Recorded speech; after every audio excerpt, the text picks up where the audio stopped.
का फिर से एक बार बहुत स्वागत है आपके अपने YouTube चैनल पर। आज की इस वीडियो में हम लोग देखेंगे क्लास 8 का हिंदी बुक का अध्याय 8 बच्चों की दुआ पाठ का क्वेश्चन आंसर। तो चलिए स्टार्ट करते हैं। इससे पहले की वीडियो में हम इस पाठ को पढ़ा दिए हैं अर्थ के साथ। अगर आप लोग नहीं पढ़े हैं तो जाके चैनल पर प्ले लिस्ट में जाके पढ़ लीजिएगा। अगर आप हमारे चैनल को ज्वाइन करना चाहते हैं तो हमारे चैनल को ज्वाइन कर सकते हैं। वहाँ से आपको सारा नोट्स दिया जाएगा, ऑब्जेक्टिव भी दिया जाएगा सारे सब्जेक्ट का। चलिए हम लोग आगे बढ़ते हैं।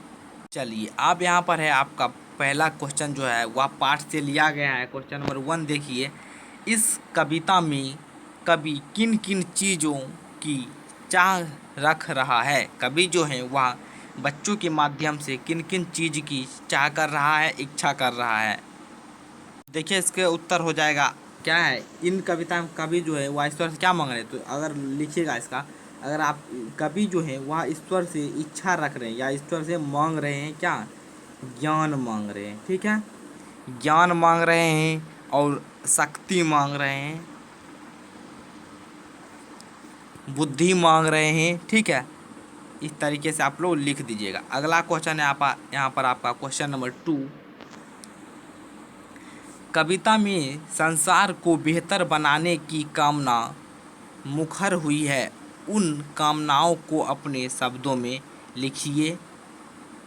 इसका उत्तर आप लोग देख लीजिए। यहाँ पर लिखिएगा, हे ईश्वर मुझसे मेरी वतन की शोभा बढ़े, जिस तरह फूल खुलकर फुलवारी की रौनक बढ़ा देते हैं, मैं अपने दम पर दुनिया की अज्ञानता को दूर कर दूं, मैं अपने कर्म से हर एक क्षेत्र में खुशी ला दूं। देखिए आपका अगला है यहाँ पर पाठ से आगे का क्वेश्चन नंबर 1।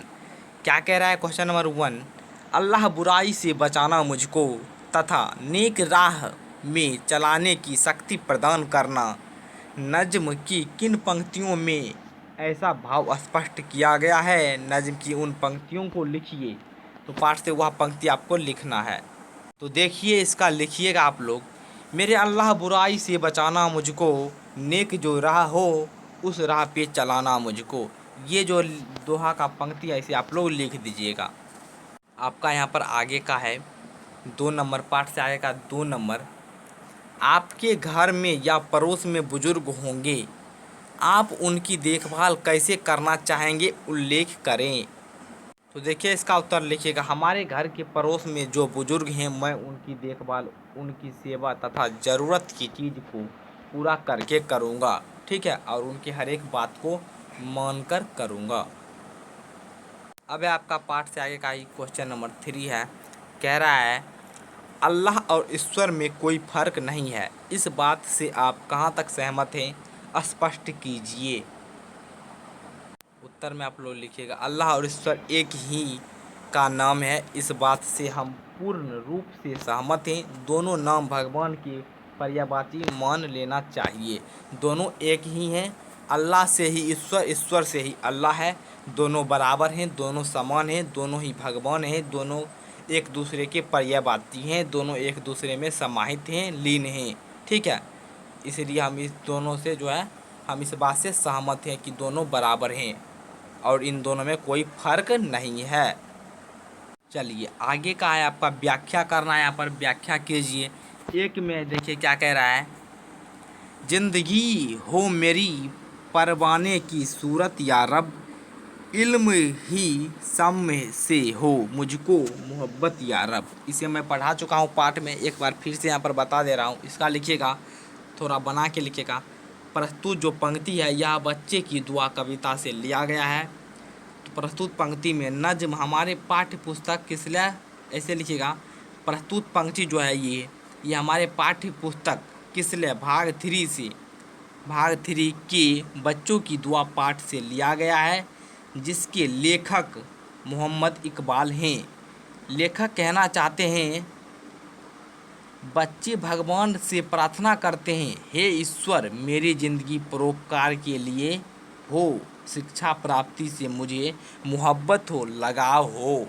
ठीक है, इस तरीके से लिख लीजिएगा।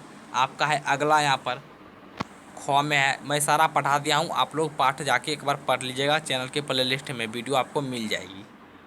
हो मेरे दम से यूं ही मेरे वतन की जीनत जिस तरह फूल से होती है चमन की जीनत। तो फिर इसमें भी वही बात लिखिएगा। प्रस्तुत पंक्ति पाठ्य पुस्तक की शिला भाग 3 से कि बच्चों की दुआ पाठ से लिया गया है। इसके लेखक मोहम्मद इकबाल जी हैं। कवि श्री मोहम्मद इकबाल जी का कहना है, मैं अपने बल पर दुनिया का जो अंधकार है उसे मिटा दूं, दुनिया का शोभा बढ़ा दूं। जैसे फूल जो है वह जो बगीचा का शोभा बढ़ाता है, उसी तरह मैं अपने बल पर, मैं अपने दम पर, मैं अपने बुद्धि पर इस संसार का शोभा बढ़ाऊं। अगला है गौ नंबर आपका यहाँ पर है, मेरे अल्लाह बुराई से बचाना मुझको, नेक जो राह हो उस राह पे चलाना मुझको। इसका अर्थ हो जाएगा, फिर इसमें भी वही बात लिखना है तो कभी बार कहना चाहते हैं, ये आप लिख लीजिएगा। इसमें लिखिएगा, हे अल्लाह ईश्वर मुझे बुराई से बचाना और जो अच्छे मार्ग हो, सद्मार्ग हो, उस पे हमें चलाना, उस पर हमें चलने की शक्ति देना। ठीक है, इस तरह से आप लिख सकते हैं। उसके बाद इन्हें भी जाने तो आप लोग यहाँ पर पढ़ लीजिएगा, ये सारा कुछ यहाँ पर जो भी दिया है। आगे है यहाँ पर गतिविधि। तो इस तरीके से आपका ये पूरा चैप्टर कंप्लीट होता है। अगले वीडियो में हम लोग अगला चैप्टर देखेंगे।